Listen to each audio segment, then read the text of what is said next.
Hello, today's July 14th, 2024, and I'm honored to have with me author, writer, and I guess film producer as well, Caroline McCaughey. Hi, thanks for having me. So I really enjoy your writing. You write for the New York Sun, and I guess you've done things elsewhere. The New York Sun is a little bit like, an interesting newspaper, or if it's I don't know if it's paper anymore, but a news outlet, a web page. How did you come upon the New York Sun, and what do you write about? What do you enjoy doing? Okay, so the Sun, it was a print paper, and then it folded, I think, in '08, and they relaunched it as a website in beginning of 2022. And a friend reached out to me and said, "Are you interested in writing a few pieces for them?" And I said, "Sure." And I love it. I love the people I work with. I write mainly about politics. Like I'm flying tomorrow morning to the RNC in Milwaukee. I live in New Hampshire. I write about some libertarian stuff. I met you at Pork Fest. I've written a bunch about Title IX. Got a range of topics. I think you have a really good voice, clear. And it's your writing's comprehensive, but it's light, and I appreciate that. But we met at I for first timers, I always call it Porcupine Festival. Okay, that's all right. It's called Pork Fest, but some people think it's just kind of like Nathan's hot dog contest, and people are just chowing down on pork or something like that. But the libertarian, I guess they're spirit animals, porcupines, kind of stay away from me. I'm prickly, leave me alone, kind of thing. But maybe you could tell us a little bit about your journey to a Porcupine Fest or Pork Fest. What are the libertarian leanings you might have? How did you go upon that? A little bit of your, we wound up speaking on some other issues pertinent, I guess, to the libertarian mindset. Drug addiction and all that kind of stuff. And maybe you can tell us a little bit about your more recent journey, say from New York to New Hampshire, libertarian issues, before we kind of touch on some of the other things we talking about, like addiction and so forth. Okay, so I'm a native New Yorker. I was born and raised in Manhattan, and COVID hit. I was 9 months pregnant with my second kid. We left, my husband, my toddler, and I left for 2 weeks to flatten the curve. Remember that? And we essentially never came back. So we stayed with a relative in Connecticut, and then my husband's work went permanently remote, and we said, where do we want to move to? And he had a relative in Dover, New Hampshire, and we had visited Portsmouth, New Hampshire. We thought it was beautiful. And we said, let's just do something wild and crazy and move to New Hampshire. And anyway, so that's how I ended up in New Hampshire. And then while writing for the Sun, New Hampshire, I guess this was 2022, they had a secession vote to secede from the Union. I think it got 13 votes. I'd have to refresh my memory on that year. And, so it was in the local news. And I thought, what is this Free State Project? It's like weird, this group, I thought, this is so weird. People are signing a pledge. People who are libertarian leaning, or they call them liberty lovers, are signing a pledge, picking up their lives and moving to New Hampshire for this Free State Project, basically to create a libertarian homeland, or people say like a libertarian Israel or a libertarian Switzerland, or I don't know. There are a bunch of analogies for it.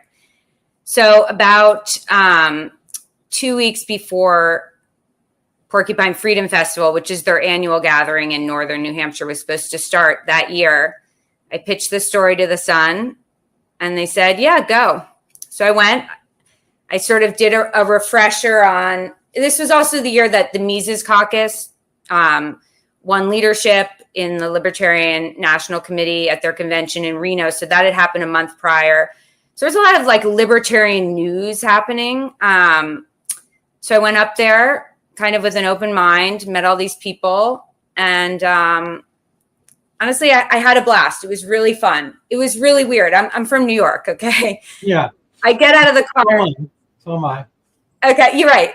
there's a guy with like, I don't know anything about guns, so someone will make fun of me but one of those like AK-47 type things strapped on his back, and this woman's pregnant with a dog and like a holster here. And I was like, where the hell am I, And anyway, I think, and then I started covering more Free State Project stuff. The election was happening here in 2022. It was happening all over the nation. There was supposed to be a red wave. The Libertarian candidate had essentially decided the Senate election 6 years prior. So it was just exciting, and I kind of got involved in that way. And I'd say that I have some libertarian leanings. I wouldn't call myself a libertarian. Well, but you were. I'm just jumping out on a limb here, but it seems like you were looking for liberty in 2020. You have a child, you're pregnant. You don't want to be like literally kind of boxed in just a tiny little box in a place of a lot of boxes in New York City. And the whole reason I'm a native. People from the Bronx. I don't know if we're native New Yorkers or not, but we consider ourselves native New Yorkers. And the whole concept is you get to roam around. You have these small apartments, but you have the whole city at your fingertips, and you can go around. You can experience a lot of things, meet a lot of people, blah blah blah. But if you're just sitting like a bad dog, kind of in your tiny little doghouse, locked in, whatever. I mean, that's not New York City. That's not liberty. And so I assume there were some kind of inklings of wanting to be able to live, breathe fresh air and so forth, and have your kids do that as well. Yeah, I mean, that was definitely part of it. So, being pregnant in the very early days of COVID, New York hospitals didn't allow partners. I remember calling NYU Hospital right before I gave birth, and they said, if you test positive, I read somewhere, if you test positive for COVID, you might be separated from your infant for 14 days. This was like early where the policies were changing all the time. And I said, can you just confirm that's not going to happen? And they said, we can't confirm anything. Can't confirm or deny. Exactly. So I said, screw this. I walked into an emergency room in Connecticut to give birth. And I think the whole experience with COVID, I think this happened for a lot of Americans. You start to kind of open your eyes to things that I've always been kind of anti-authoritarian. I was a punk rock kind of kid.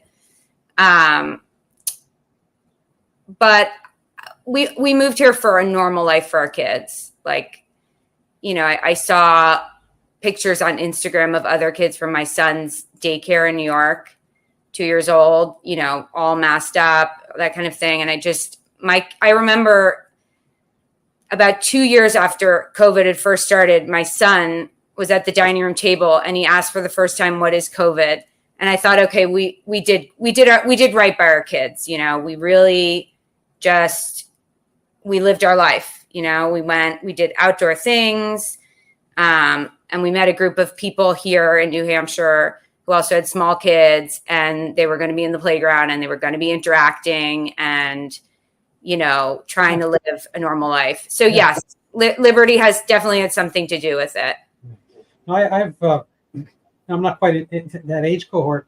My kids are men, and but I have friends who are, and in the People's Republic of Cambridge, I live outside of Boston.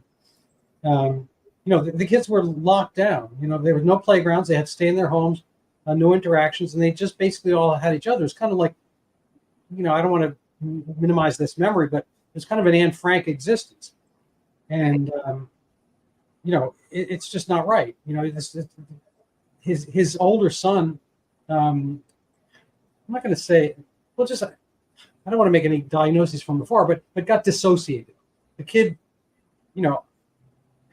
he had all kinds of strange, ideas at that era that I don't think would have happened. He hadn't been, that hadn't happened before, and so forth. And you just, it was just kind of like, the worst punishment in prison is solitary, is confinement, solitary confinement. Your ego sort of dissolves when you're just staring at the walls. In this case, they had each other, but still, no interaction. So forth. It's deprivation. How old was the kid? Well, I think he started it at I think age 4 or 5, and then a couple of years of that, into 6, 7 years, whatever. Right. it's just a bad thing to do. And kids never got sick from this anyway. I know. I mean, I have this thing right after my name, MD, and it's either stands for mentally deficient or medical doctor or whatever you might have. But it seems to me that a fair amount of the profession kind of went with mentally deficient or morally deficient, perhaps. We'll just leave it morally deficient. To think that somehow saving Granny meant taking kids with 10,000, 100,000 times lower risk and putting them in a cupboard someplace. Like crazy. Yeah. I mean, we were talking about addiction, right? The Yes. rate of drug deaths, that's partly fentanyl, but drug use, from what I've seen, also really increased during COVID. And I think a lot of that is the loneliness factor. People always talk about the loneliness epidemic, decline of the church, of civic institutions, all this stuff when you talk about like deaths of despair and. Yeah, absolutely right. So. Kids, I don't know if your kids, but most kids wind up going through school, learning about the food pyramid. They learn not to smoke. They learn all this kind of like public health-ish measures. But statistically, amongst the things that give you the largest largest addition to life expectancy are community things, going to church, being married to the same partner. Those. There's a joke. It only feels like it's longer, but in fact, people live 4, 5, 7 years longer married, and that's probably because they get they avoid a lot of risky behaviors and so forth. But it's never encouraged part of public health. You learn the food pyramid. You don't learn the marriage pyramid. You don't learn the community service pyramid or going to church pyramid or whatever. But these things, public health was not public and it wasn't healthy. So it's a sadness. And to the addiction point, without spending too much time on that, on this aspect, but the QALY, the quality adjusted life years lost just from heroin overdoses and let's say opioid overdoses is larger than that of coronavirus deaths, because the median age of death for coronavirus is around 80, 81. And so people who are dying mostly are nursing home quality or lack of quality lives, and they maybe had a life expectancy of a year and a half or something like that. So you're losing about a year and a half per QALY per person lost, which is sad and tragic, versus a heroin addict dying at 35 with potentially 40, 50 years of life left. And so those are magnified. So we had an enormous, I think, almost a doubling in heroin overdoses. So that's a topic I think about which something. I don't know if you want to segue into a conversation about addiction, narcotics, opioids, anything of that sort. Sure. Okay. So, what's your sensibility about the allure, I guess, of opiates? What gets people into opiate addiction? I mean, I don't know if I can speak for other. I mean, I'll tell you a little bit about. I mean, I think part of it's exposure. So, my story was I was overachieving. I was at Brown. I turned in my senior honors thesis. I drove down to New York to visit a boyfriend. I didn't know he was using heroin. It happened to coincide with the opioid epidemic, so heroin was it was pure and cheaper. This was 2004. So people were able to sniff it, which I think in earlier years was not really, it was the case on the East Coast, not so much with black tar on the West Coast, but people usually didn't sniff it. You hear about people injecting, right? So I think it was a lot of different things. Partly just exposure. I think sometimes it's just exposure. I used alcohol in college for to deal with social anxiety. And I think heroin it sort of achieved the same thing, maybe without some of the negative parts, like drinking too much and waking up in the middle of the night, like, oh my God, what did I say to that person?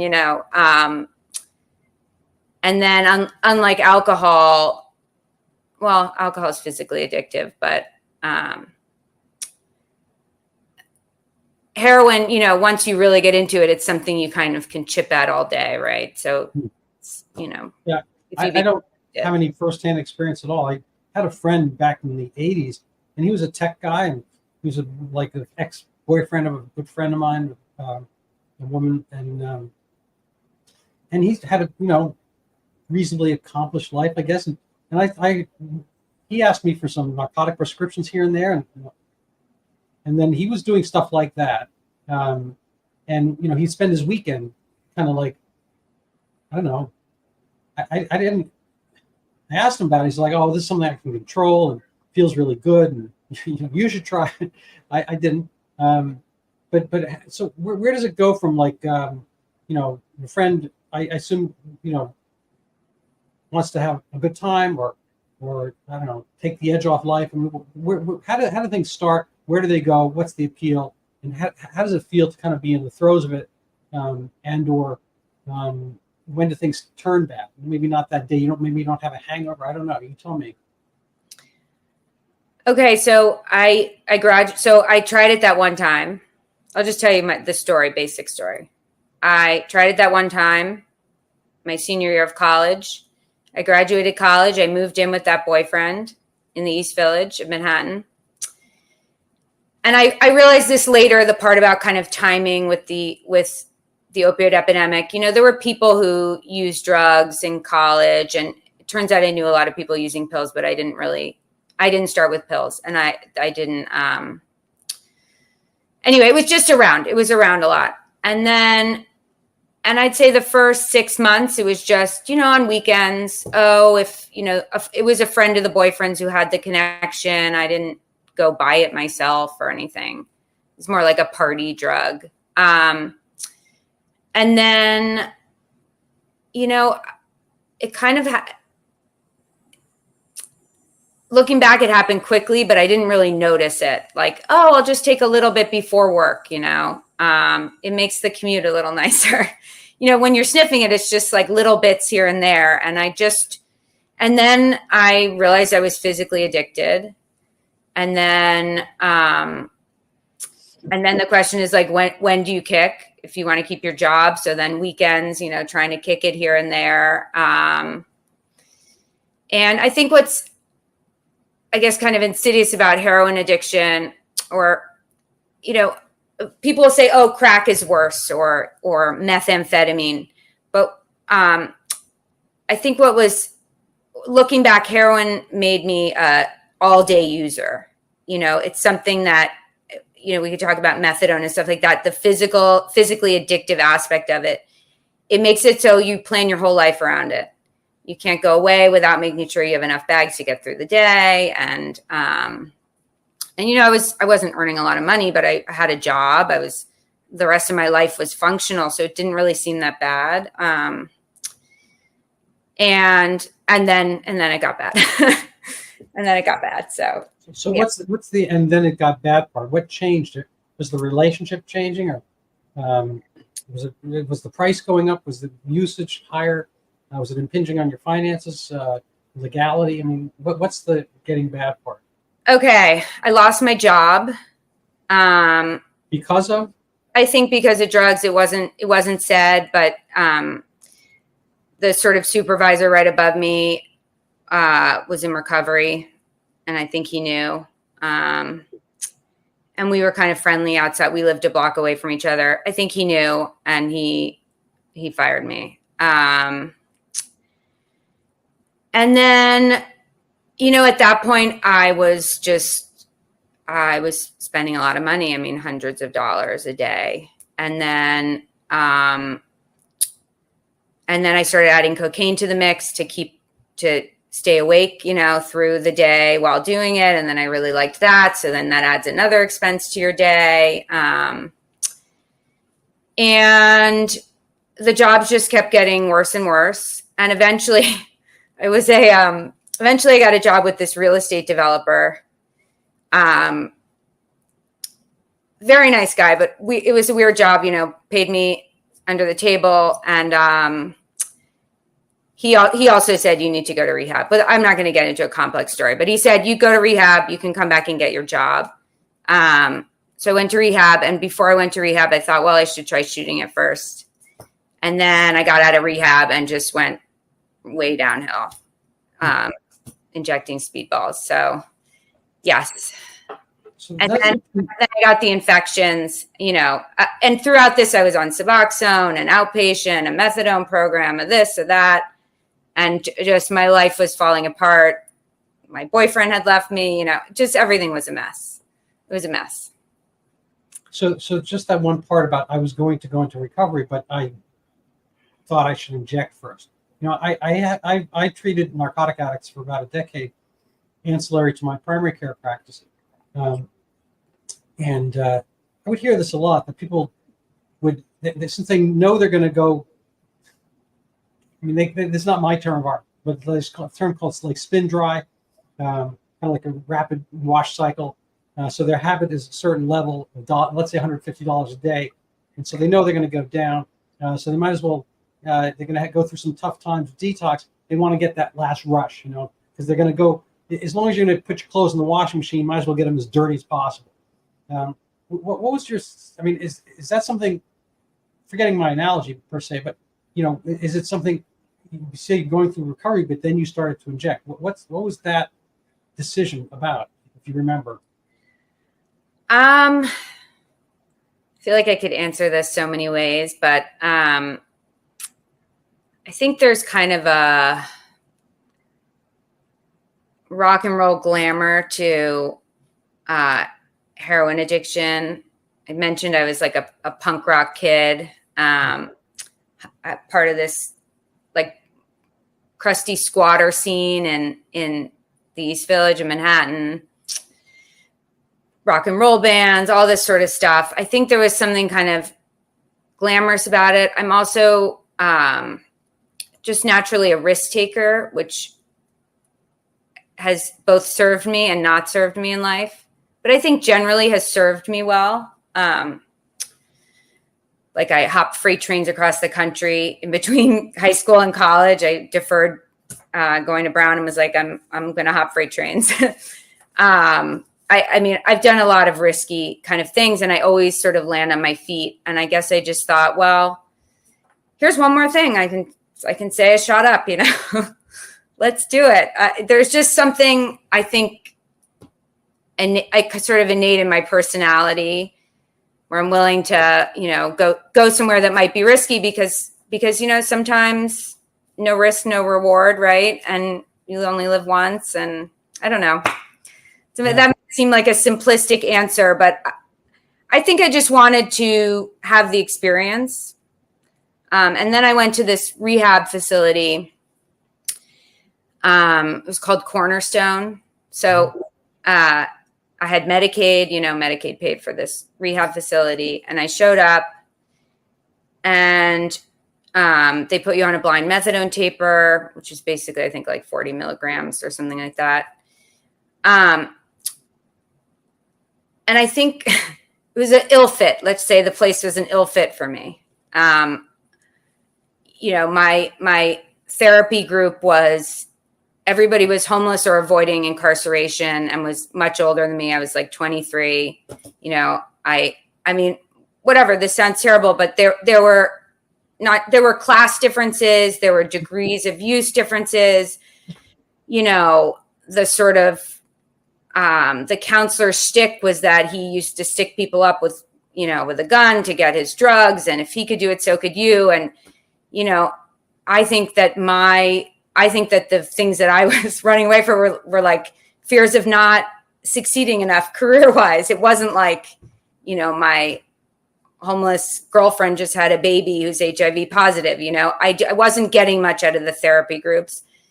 One thing I did get kind of sitting around the smoking tables were all the ways you could scam for more money, how to get SSI, how to get, how to sell Lucy's by, getting cigarettes here, or people would steal toothbrushes and then resell them to the bodegas on Avenue D. It's like, I think overall it actually made things worse for me, because I thought, oh, I have a lot more to fall. Let me try this injecting thing a little bit more, because my job right now really sucks. I'm basically a chauffeur for this guy and real estate guy. And, my boyfriend left me, and I'm living alone in this dumpy apartment, and I don't know. I just, I don't even remember the question. I just totally got taken back to that time Yeah, which is that's crazy. interesting. It's So kind of I know there's a couple of books like that. Threepenny Opera is similar, but I would spend time with my narcotic addicted souls, my patients and so forth, and almost to a man / woman, they'd say, "Oh, you're the first one to talk to me about this." I would ask them questions like this, and they're like, don't you just want to give me the dose and get out? I mean, they never see a doctor. They spend times in methadone clinics and then Suboxone clinics, which act like methadone clinics. The whole concept of Suboxone was kind of to destigmatize the methadone world and to get people into doctor's offices. Methadone clinics were seen as dens of iniquity, and a little bit of this kind of passing around of felon level information. There was a lot of organized crime. I would ask my patients, like, you're not working. How do you get $150, $200 a day for drugs? Well, I just do. Like, okay, well, how? And maybe not the first time, but after they come see me 2 or 3 times, they say, anyway, there were lists. It was like, it's organized crime on a very low level. It's not, people doing, hits, whacking people, whatever. But they had lists. They had like laundry lists of things to pick up and shoplift from Walgreens.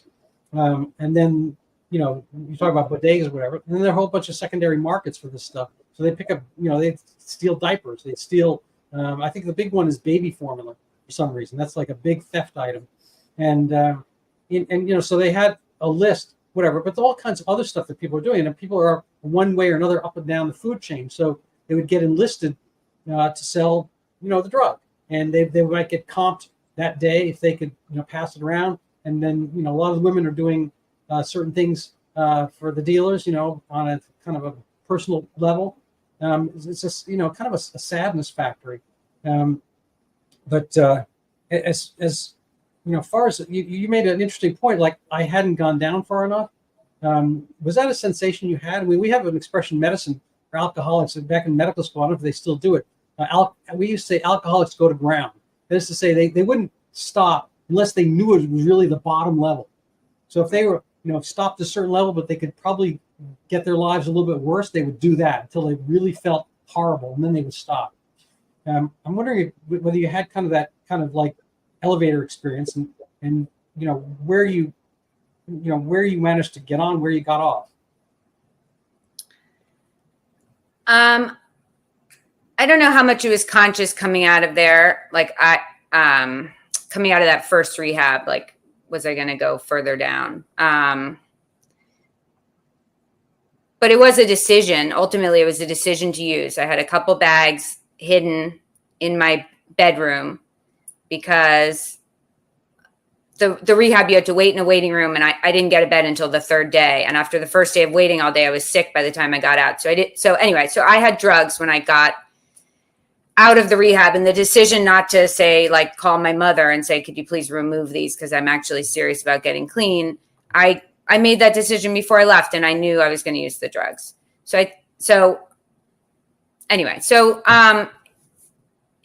when I look back for how sort of far I fell, I mean, there are a lot of things I did not do that, I did not do a lot of things that people do in the drug world. I had a lot of, I had access to funds that like made things a little, I think, easier for me, and I also, I always had a sense this was not my life. Do you know what I mean? Mm-hmm. Like when I was on a methadone program, they'd always say, oh, your urine's dirty. Well, it was always dirty. It was never clean. So we're going to raise your dose. And I would always negotiate, because I knew that if I went up to some crazy dose, I was never getting off, because I've never met anybody who's gotten off of methadone through the program. Never. The only people I know have gotten off have done what I did, which is just stop going. Yeah. That's the only way. So I would negotiate. Oh, well, it's really knocking me out. I would say it's knocking me out. I'm falling asleep on the subway when I leave. It's too much for me. Look at me. I'm a very small person. I was always negotiating, which I'm happy about. So I never had a sense this was my life. I do look back now. It's been so many years. Now I have a husband and beautiful children and a beautiful home, like a career. I'm functioning, good member of my community. This feels totally separate from my life in a lot of ways. Like I don't really think about it. I have no desire to use heroin or cocaine, just zero. Yeah, not only that, but at Porcupine Fest, you probably could find some. I mean, I mean, seriously, there is people selling, I think mostly psychedelics and marijuana, but or variants of cannabis and so forth. But the concept is you do what you want. So I don't necessarily want to get all theoretical here, but on a kind of libertarian versus moral level, I think that those systems sometimes bang up against each other. There's a concept amongst libertarians that all drugs should be free. Everybody should be able to take whatever they want.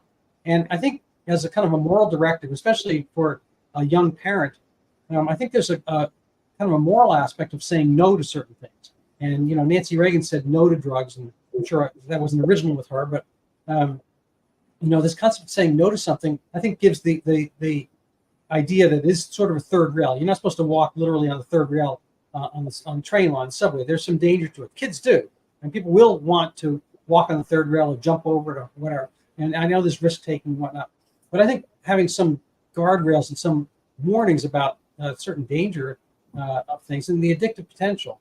But so if you want to touch on that at all, or the other kind of avenue to talk about would be, one of my favorite things is kind of the disease model. And do you have a permanent disease? And were the methadone people, by eternally, essentially always raising their dose, were they looking out more for themselves or for you? I mean, I think having some reforms to the way methadone is done, probably much needed. I can't remember what the average dose is, but it's high, and there's some of these clinics that are very like for profit, and I'm a capitalist. I'm not against making money, but there's some of these for profit clinics, and you hear about people in like the 300 milligram kind of dose range. That's just crazy, and it's basically telling somebody you're going to be a slave to this drug for the rest of your life. Because especially if you don't have money, I mean, how do you get off that? That's what, a decade of your life trying to do that. It's kind of crazy. In terms of like the libertarian parts of drug use, I don't care what consenting adults do with themselves. Like, I really don't. You want to use heroin on your free time, like, go for it. It's not something I'm going to do, in part because I don't want to become addicted again, but also because I worry about fentanyl and I have kids and responsibilities in my life and I don't want to die. But I think sometimes, this is sort of related to your question, but with the sort of libertarian ideas of drug use, people often mention libertarians when they talk about Oregon with Measure 110, which just has been partly repealed, and San Francisco. And they say, oh, this libertarian idea has failed. Well, that's really not the libertarian idea. I mean, decriminalization is kind of the worst of both worlds, right? The libertarian idea of legalized drugs, which I'm not necessarily for, but that's different. That's about having a supply, sort of like alcohol, where you know what you're getting, right? You don't buy a bag of cocaine and then suddenly it is fentanyl and you're dead. Decriminalization is sort of like the worst of both worlds in that respect. But also the people who are implementing this sort of drug policy have been so ideologically captured by this kind of victim, oppressor, oppressed mentality. And I interviewed the executive director of On Point, very nice guy, very well-meaning. This is the 2 safe injection sites in New York. And,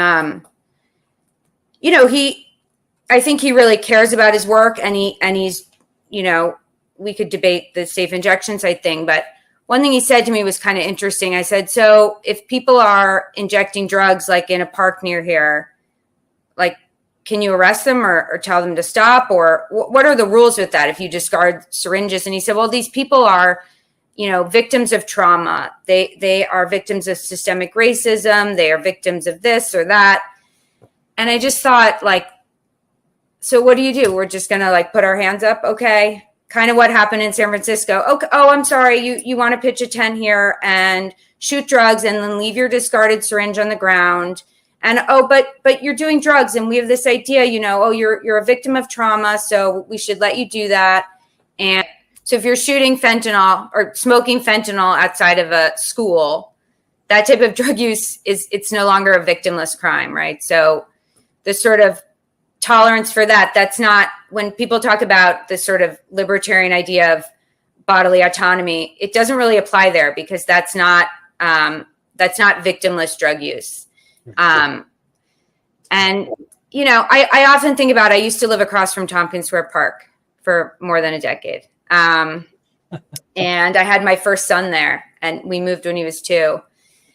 And I loved the park. I knew all the homeless guys by name. I'd lived there for so long. I had a dog, so I'd walk my dog. I'd say hi to Jerry, all this stuff. But there was one summer that got pretty bad in terms of the drug use. It's always been druggy, but it was pretty bad. And I was walking my son, who had just, was early walker, around a fence, and there was an uncapped syringe. And I just was like, you know what? I'm friendly with all people. You want to do what you want to do. I've been there, but don't leave a syringe right here where there are a bunch of kids. That to me, that's just like, that's a deal breaker. Yeah. So yeah, I think that, this victimless crime, what behind closed doors, et cetera, it never stays that way. It never stays behind closed doors.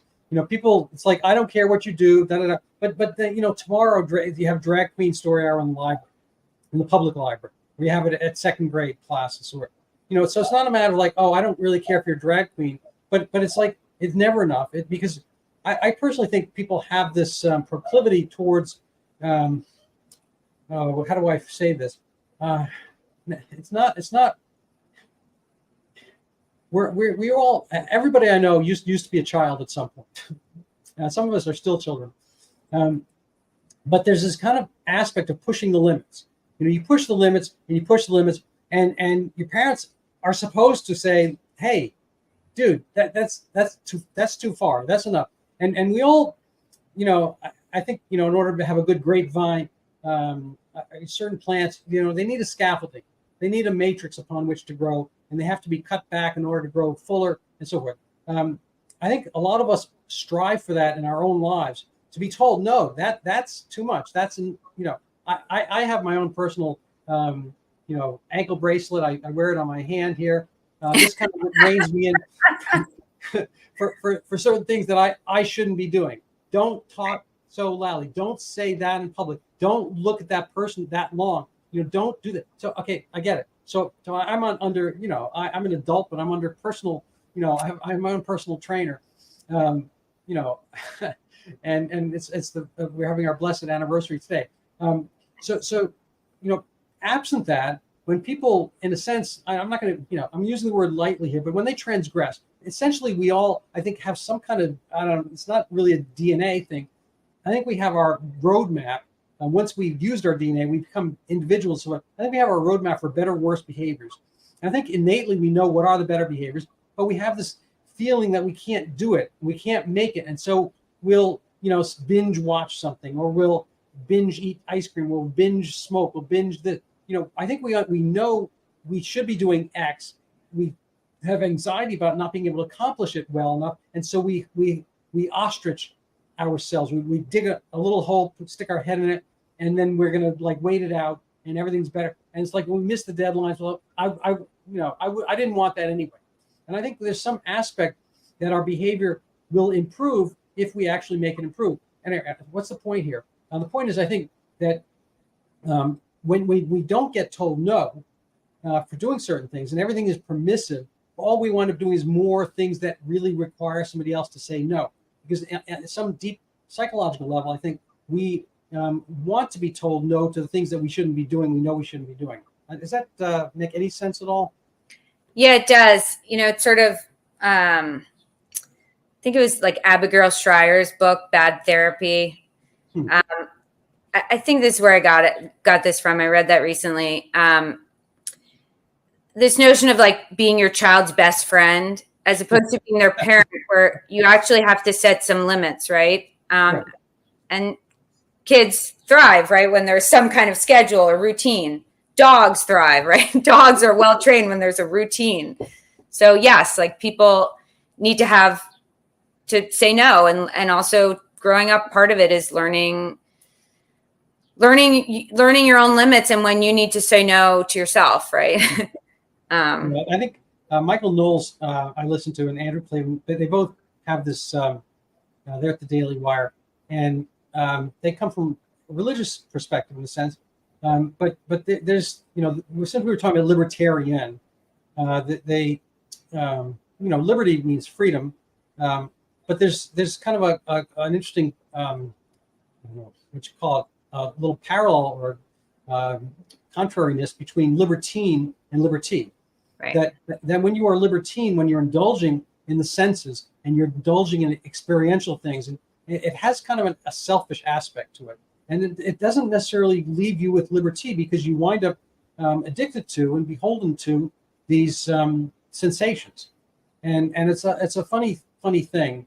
I when I was doing the narcotic part of my practice for this, mid 2000s to 2014, I had a YouTube channel for my patients. It was called Get Your Life Back, and Get Back Your Life. I made a couple of videos that I thought were explanatory, and one of them, I don't think I called it this, but I had a mental subtitle for it called "Porno or the Prom," and the words are similar in a way. They start with a P, only a couple letters, but the concept was, if you want to go to the prom, it's a lot of work. You have to think about it. If let's say you're the guy, you think about it. You have to get over that anxiety, ask somebody. You have to save up some money. You have to pick somebody, whatever. You might get rejected once, twice, who knows? It's very, it's a tough thing. And if you go to the prom, you're not necessarily guaranteed sexual satisfaction. And porno is kind of the inverse of that. There's no work required, and you're guaranteed an orgasm. And I think on the matrix of kind of the drug use thing, that there's this kind of the way you don't have to really work at that, scaffolding and grow within constraints. The prom aspect, you can have instant gratifications. And I'm not trying to equate heroin with sex per se, but there's this kind of orgasmic aspect to it. I mean, it's endorphins, which are the morphine, endorphins. Obviously morphine was kind of invented by plants to mimic our own pleasure cycles, and we would ingest poppies or whatever. I think there's a kind of a short circuiting of the actual effort and kind of the maturity scale and the work that goes into getting some genuine satisfaction out of your life, and people will avoid that. Absolutely. I mean, it's the quick fix, right? It reminds me of the marshmallow experiment, with kids, right? So it's the same thing. I mean, that's, I guess, about IQ to some degree, but yeah, self-control and sort of what are the lasting things that will really bring you joy in life. A lot of it requires work. I mean, it's interesting when I look back at my life, I was an overachiever. I really worked at all this stuff, right? And I don't know what quite happened to make that switch where I suddenly was just doing the quick fix kind of thing. I look back at sort of the mentality I had then and basically think what the hell was I thinking? I mean, what the hell was I thinking? Could have died, could have gotten some terrible disease, could have lost a limb, could have done, a million things. So I'm gonna, you can skip this question if you want, or we can cut it. But okay. I noticed you mentioned at one point talking with your mom when there were financial issues or whatever. Where was your dad in this? And was your dad part of the picture growing up at that point or whatever? And was there on some level? I don't want to be Sigmund Freud here, but was there on some level waiting to be told Caroline, that's enough. Stop this. I mean, were you waiting for something, and did it come? I don't know if I want to include this. My dad didn't know about what was happening. Parents are divorced. He was living in England.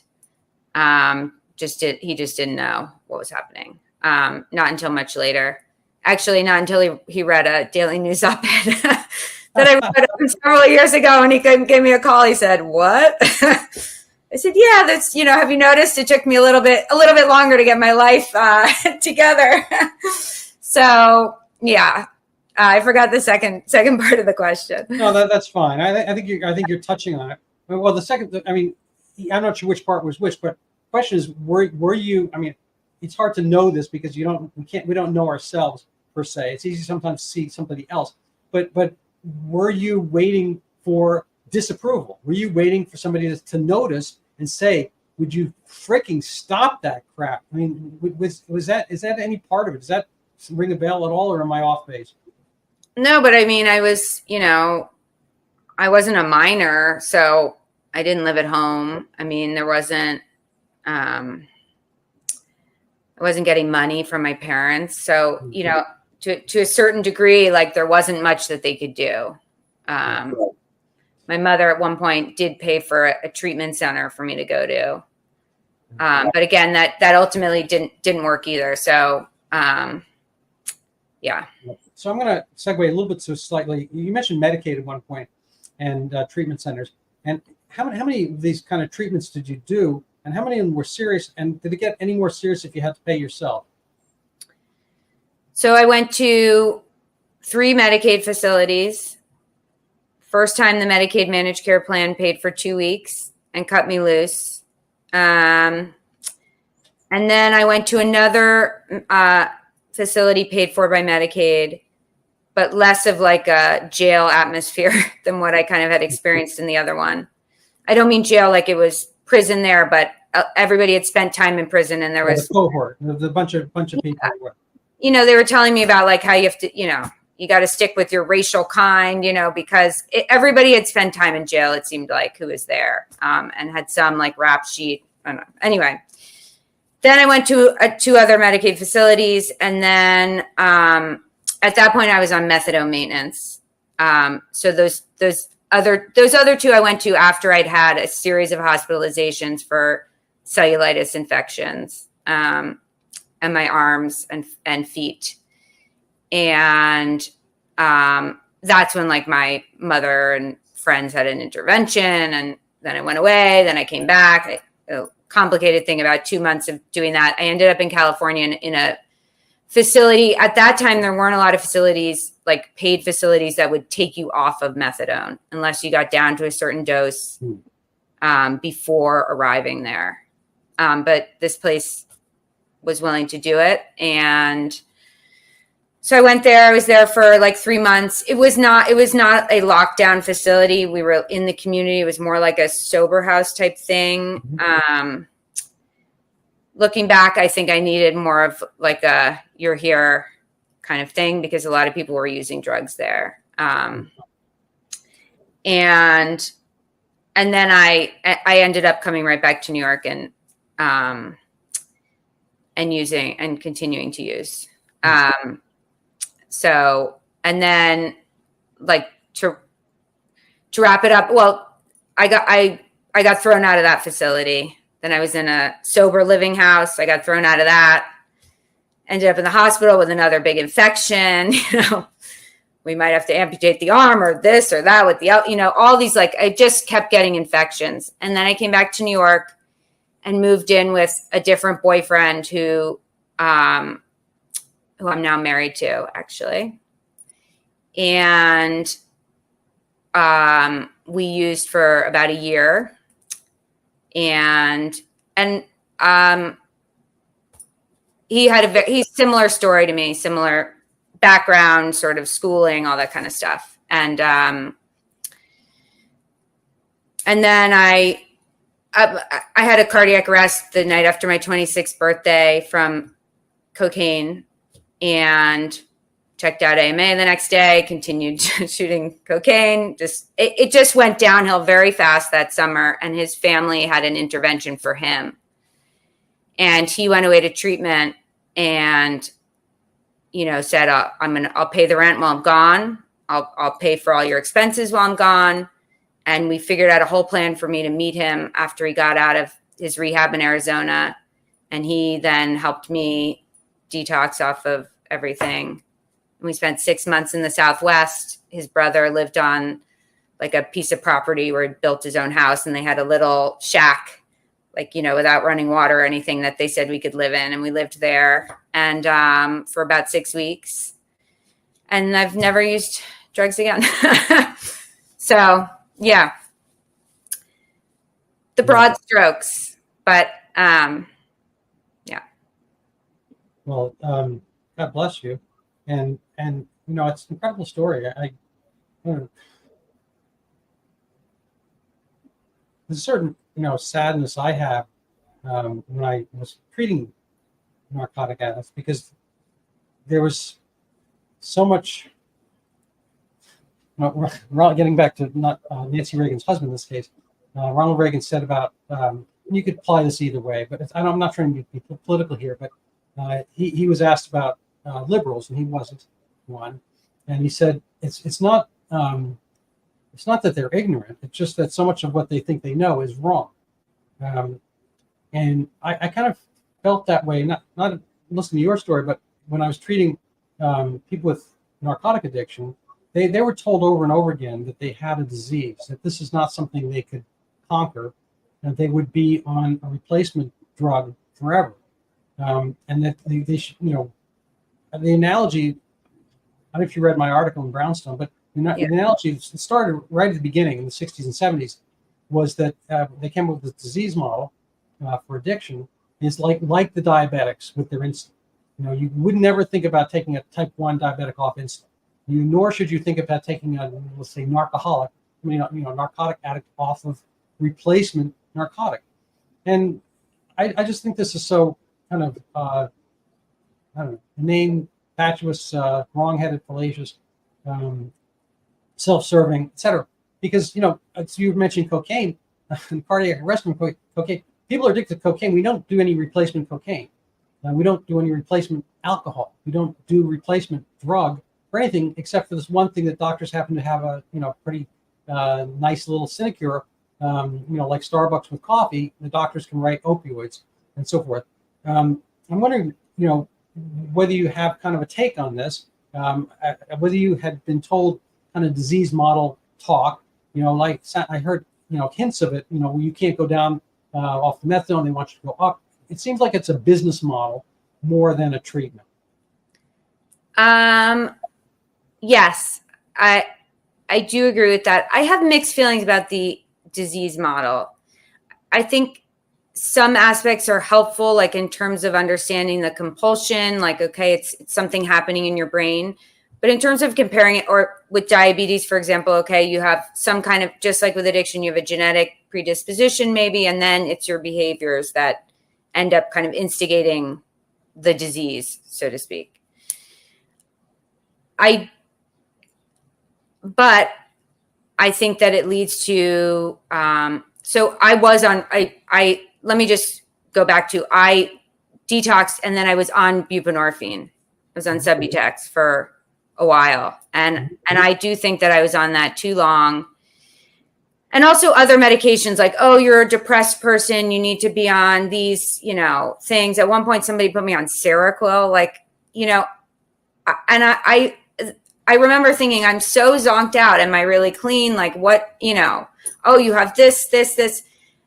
And I'm not on anything, I'm not on any medications now. And before I even tried heroin, I had never been on any medications or been diagnosed with anything. So it was just this sort of, all the rehabs did this too, where it was like, oh, you should get on this. Oh, you're having trouble sleeping. You need to be on this sleep medication. Like, maybe in the beginning to help you with, withdrawal, but to be on medications for life, I think there is this thought that you have this disease, it's going to be with you forever. And, don't expect too much, stick to your medications, do all that kind of stuff. I mean, AA sort of is on the disease model too, but I think there's I did NA for a long time in New York and saved my life really. And I met some great people there. You know, at least there's a sort of, you know, it's a spiritual problem, right? And you sort of try to get your life back in that respect. And I think, frankly, one of the most beneficial parts of it, especially in a city like New York, is the community, right? You make friends. They're not using you. Learn how to go out to dinner and not order a beer or a glass of wine or whatever. So I don't, you know, I'm not a doctor. I have mixed feelings about the disease model. I think it can be helpful to explain certain aspects, but I also think, you know, I think I have a maybe I have an easy time maybe getting addicted to things, right? I think there is something about my personality. It runs in my family. But I also don't think I'm a diseased person for life. Like, I'm a highly functional person, and I don't, you know, I like coffee. That's pretty much like. Yeah, I don't think addiction is nothing, but I have it as a trauma in a sense. I consider it like breaking one's hip. God forbid you break a hip, but you know, people who do break a hip, in that however they broke their hip, they might also be dead. You know, it can be a huge trauma to break your hip. But breaking your hip per se is not a disease. It's something that's bad. It might change your life. It might alter your life, and life may never be the same, blah, blah, blah. But the act of breaking one's hip is not a disease. It's a combination of events that happen. And they can come from many different causes. Maybe you're old. Maybe you have osteoporosis. Maybe you're neurologically unsound. Maybe you got hit by a car. Maybe you weren't paying attention. Anyway, lots of different things can go into it. And some of them could be, characterologic, and some might just be bad luck. Who knows? But you don't have the broken hip forever. You might have the broken hip forever, but it's unlikely you will. And after time and effort and so forth, you can get better. And I don't think we have this. You're in actually good company if you want to consider it good company. You mentioned exposure early on, and I don't know if you again read my article, but I came upon this great quote from William Burroughs, the late William Burroughs, who was a rich kid. He was the scion of the Burroughs typewriter fortune, and he lived a rather strange and idiosyncratic life. He got away with literally murdering his wife, like William Tell.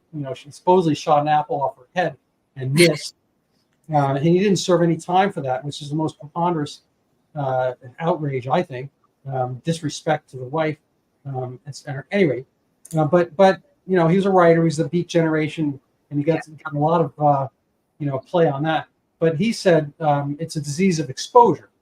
That opioid addiction, places that didn't have opioids didn't have opiate addiction, obviously. And in times, whether you look historically or geographically, he was pointing out like Afghanistan and Iran, they had a lot more narcotic addicts. They don't have many alcoholics.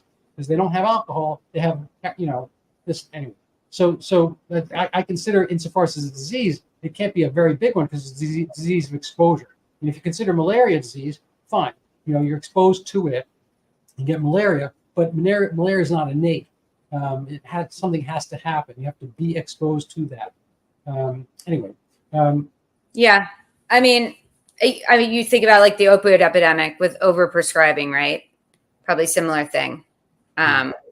We could talk about like whether cracking down on that was a good thing or a bad thing, but I think it is. I think exposure is a big part of it. I will say that I do think there's a place for these replacement therapies for sure. Like, I think methadone is a very different population than buprenorphine, and it does serve some purpose. And I wouldn't entirely shut down the whole methadone maintenance system. I think it could be. I think there's probably a lot of ways to fix it, but I do think that there is a place for those replacement therapies that can help kind of bridge you over into. Well, that was my thing. I did this thing like Goldilocks.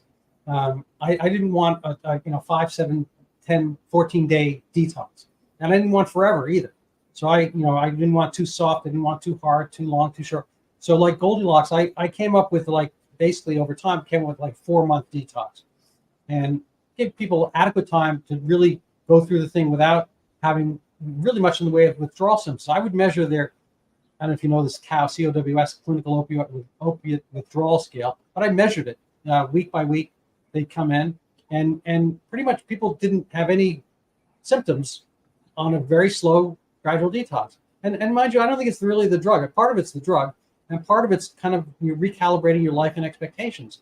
And when you talk about the spiritual aspect of NA, I had this thing called the 5 F's, and I'm not going to have family, funds, which is jobs, faith, friendship, and only lastly fun. So people have to kind of re-assimilate the trappings of a life, and they have to have direction. They have to have positive goals and so forth. And otherwise, drugs are maybe a great choice. If you were in solitary confinement and you had no prospects, drugs would be like an awesome day. Yeah. But if you have life, you have to think, like with the marshmallow experiment, you have to think about the long-term repercussions and ramifications for doping up. I don't think there's any doubt. The only time I really took opiates, I lost 3 teeth in a bicycle accident, and I was in horrible pain for a number of days. They gave me, some narcotic, like oxycodone or whatever.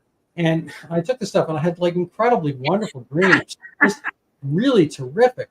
And I was like, and I woke up the next day, and I'm like, oh, I can't do this again. This is like so good. I can't do this. It's not going to really be helpful. I'd rather have some of the pain, get over it. It's only my teeth. I was pretty ugly to begin with. I can't be much uglier, and just kind of move on with my life. And that's pretty much it. I tossed those suckers, and maybe the fish got high, but. I don't know. Yeah. Another thing I'll say, like, I also think that syringe exchange is a very valuable thing. So that was the other, like, another point of disagreement with your brownstone piece. I think that sort of like what I talked about with, this notion of bodily autonomy and when is drug use victimless, right? HIV spreads to people who are not using, the wives of people, husbands, the kids, whatever. And I just think New York needles were readily available. In California, when I lived out there in the sober living, that was not the case.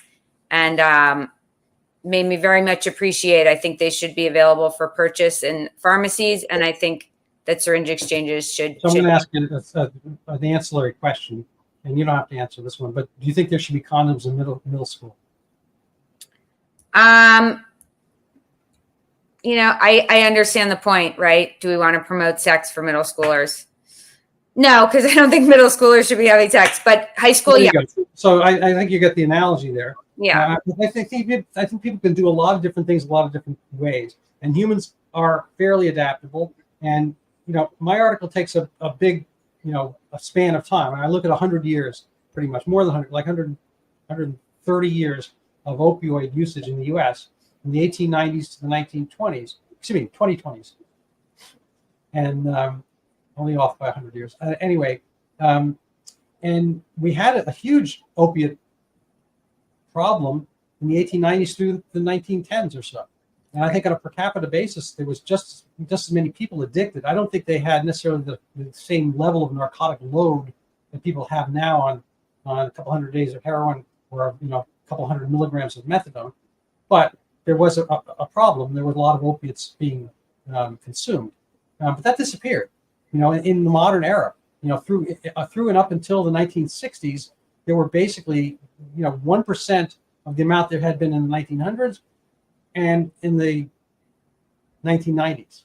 So there's this total, U-shaped curve, and it went down to zero, essentially. There were 30,000 estimated opiate addicts in the entire country between the 1930s and 1960s. And I'm not sure life was worse then. Obviously, there was a world war, and you can kind of cherry pick or sour cherry pick things that were good and bad about those eras. But humans, pretty much the same kind of people. We had arms and legs and jobs and brushed our teeth or whatever. It's not like it was I'm not talking about the Middle Ages per se. And crime was lower.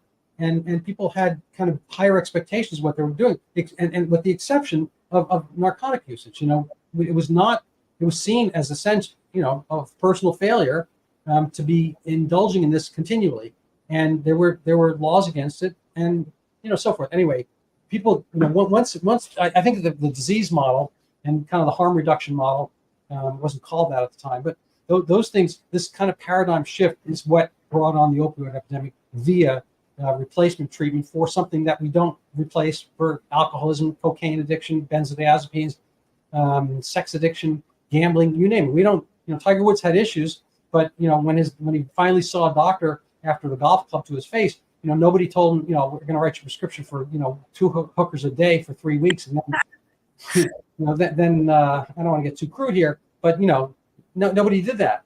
It's like I don't know, was he more or less addicted than somebody else than Brett Favre was to opiates when he was throwing a football? I have no idea.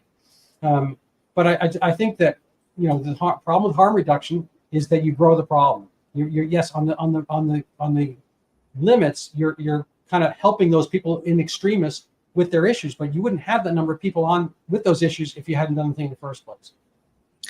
Right. I just there's always the question, okay, would you have shot up if you couldn't get a clean needle? Well, no, probably not in the beginning. That said, will you be more likely to share a needle if you can't access it? Yes. And then if you contract, you contract HIV or hepatitis C or whatever. If you want to funnel people into treatment, if you the easier you make needles, the fewer people are going to go into treatment. If you make the heroin free and the needles free, then people don't need to go into treatment. And I think there's huge problems with treatment, but ostensibly that's the way out. At least that's the way it's advertised. I just feel like if I had contracted, say, HIV, I'm not sure, 1, I would have ever gotten clean. 2, would not have this life I have today. Yeah, well, thank you. I'm so happy. Obviously, well, it has to do with choices too, right? The choices you make while you're using too. But that said, I used syringe exchange, and I just I think it's a very good thing. Also, if you just want to think about economics, like it costs something like $400,000, and taxpayers usually fund these HIV drugs, right, that people are taking. The cost of hepatitis C patients. I mean, I just think I'd rather prevent the illness and give somebody a fighting chance at a life and their health in the hope that they get clean than allow them. The late Michael Gerson had a phrase. He was a speechwriter for George Bush the First, and he had this stuck with me: the soft bigotry of low expectations. Have you heard that one? Yeah. And I just feel like it's a mistake to. I dealt with a fair number. I treated probably about 1,500 different opiate addicts in that near decade long period. Clever people, a lot of them are, they don't have the kind of the academic accolades you do, but clever. In order to be on the kind of heroin hamster machine, whatever you call those things. What's that? Anyway, whatever that wheel's called, hamster wheel. In order to do that on a daily basis, come out $150 every day, they have to be crafty. Yeah. And it's not to say they can't figure something else out. It's a little bit like water. It's going to find its level, and if there's some impediments to get shooting up, then people are going to go on to methadone, and they're going to go on to buprenorphine and whatnot, and presumably at some point figure out a way to mature. But I think the more we kind of Peter Pan everything and have people in a kind of puer aetern, as the Romans said, kind of eternal childhood, and we cushion a lot of the problems that people self-impose in a sense, then you're going to get more of it. I think that I'm not I'm not. Some of my patients did call me Dr. No, which I kind of like in a way. I actually read the Ian Fleming book recently, and I don't really want to be him. He was kind of it's a great book, by the way.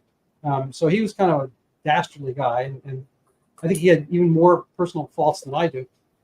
But but it was, sort of a compliment. And people, I'll give you one quick story. I had a corrections officer, and I've told the story a number of times, but first time to you. And he came to me, and he was shuttling narcotics in and out of the prisons, and he was keeping some for himself, because why not? And he was making money at it. And at some point he got caught doing this and that, and he had to go get clean. And so he came to me to get off drugs, and he was not a nice guy, and he was showing up dirty repeatedly on the drug screens. And so at a certain point, I kicked him off the program, and he leaves screaming and called me the worst things. Anyway, like fast forward 4 or 5 months, he shows up again, and he wants to get clean. I'm like, I remember you. You said horrible things about me. Like, why are you here? He says, yeah, I called you a bleep hole. But you know what? I need a bleep hole. I need somebody to say no to me. Everyone else gives me exactly what I want. And this is kind of to the point I was trying to make earlier, that people innately at some level, they know when it's time to get serious, when it's time to get custody of their kids, when it's time to avoid prison, when it's time to get a better job, when it's time to parent, when it's time to make a job. They need somebody who will help them get to their better selves. And I just think as a business model alone, the replacement treatment is already complicit, and almost self-disqualifying on the virtue of the fact that the longer they keep you, the more money they make. And they have no real interest in tapering people and getting people back to their innate level. And you were born clean. You spent maybe nearly a couple decades clean, and you'll spend many decades clean hereafter. And I think that kind of this clean dirty formulation perhaps is too facile, but I think people have this exposure stuff, and then they can move on and expose themselves to other things. I think people are genuinely addicted. I play tennis as many times a week as I can, and I like the little exercise high, and I'd be very, very sad if I didn't have it. But then I probably get addicted to something else, like crossword puzzles or chess or whatever. It's like, people can find their things, and they can find their better angels or their worst devils. And I just think that, the methadone industry has, and buprenorphine alongside, has the model where they could taper people and give people a gentle taper, and they don't. But I don't know. I think you're almost a role model for however you want to phrase it. But I think you're, I commend your bravery, and I commend your forward thinking, and the fact that you did many, many things to kind of self-preserve and persevere beyond some of the temporal things that maybe had you down. Yeah. It's sorry. I just was thinking about, when is there too much coddling? And I think that it's a hard question to answer, right? Like I think syringe exchange is a good thing. You think it kind of goes too far, whereas I think some of these other coddling things go too far, right? Like some of these programs in San Francisco that they have, and I do think that there are people who, some might be very well-meaning, but it is an industry. People have nonprofits. The nonprofits stay in business through this and these tax dollars. And it only happens if people stay homeless and in the cycle of addiction and all that. And I don't really know if I'm a role model. I mean, I feel very lucky. I feel like I've led a charmed life in many ways, and I look back, like I said, I never speak about this publicly. A lot of people in my life have no idea about my past, except there's a reason I wasted a lot of years. And it took me a long time to be functional, even after I stopped using drugs.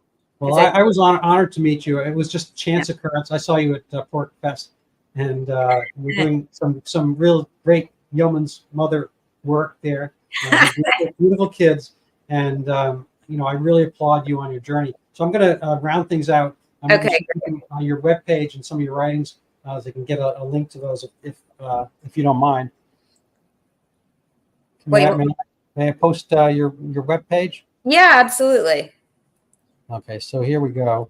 So if people want to find you, it's the eponymous Caroline McCaughey. An eponymous is not an animal, by the way. Although that New Zealand group, they actually have the eponymous hippopotamus song. You ever hear that one? No. What's the name of them? The Flight of the Concorde. Flight of the, I think it's what it is. Anyway, they're hilarious. They used to be on NPR, whatever it is, PBS. One of them went on to a good acting career. Anyway, here's your eponymous webpage, and you've got some really fabulous pieces in the New York Sun. Here's PorcFest, Libertarians Gone Wild. You're willing to go where many newspapers and people are not, detransitioners. This is getting back to your squatting concept. You have a movie about that from 2004. Yeah. And actually, I interviewed Saifullah Khan. I'm sure that's whom you're referring to here, the ex-Yale student. He was on my show. I'm happy to share that interview with you. He's a very interesting guy. This is something kind of interesting, close to my heart here. And you got some great stuff. And then this is a piece from Medium that I read about 2020 Democrats. It really easily replaced the 2020, 2024. So I commend you on all this great work. So thank you very much for that. And any final words before I have the final word? Thanks for having me. This has been fun. Yeah. Well, I appreciate that. And then lastly, I'm going to do a self-promotion here. If people want to help support my podcast, they can buy my book. This is a pandemic that people have maybe forgotten about. It was the biggest thing to its day as far as upsetting world travel. It was in the 2016 Rio, Brazil Olympics, and people wouldn't travel because of Zika, microcephaly. Zika is a real virus. Microcephaly is a real phenomenon. But as we've seen nearly a decade later, nobody's discussing this except me. It's a picture of me on the cover right here. And actually, it can't be. I got to be honest. The only mosquitoes that bite are women. Only the girl mosquitoes bite. The guys only have sex and die, and the women are left with the eggs, and they have to nurture them, and so they suck blood pretty relentlessly. I'm going to leave any analogies aside, but that couldn't be me actually, unless I transition. So this is my article in Brownstone, and I recommend people read it because A, it's fabulous, interesting, and it's the genuine cause of the opioid epidemic, which people all think is OxyContin, fentanyl, and so forth. But there's got some other causes. Let's see if I can find the U-shaped curve here. I don't know where it comes. Oh, here we go. This is the 100-year view, the long, kind of like the long march. This is the heroin addicts that occurred when the country was 1/3 its size in the 1900s of what it is now, and it's kind of like went for decades without any. Anyway, people can check this out on brownstone.org. A few other articles there as well. And I'm in your debt, Caroline. So thank you so much. Yeah, thank you. Thanks.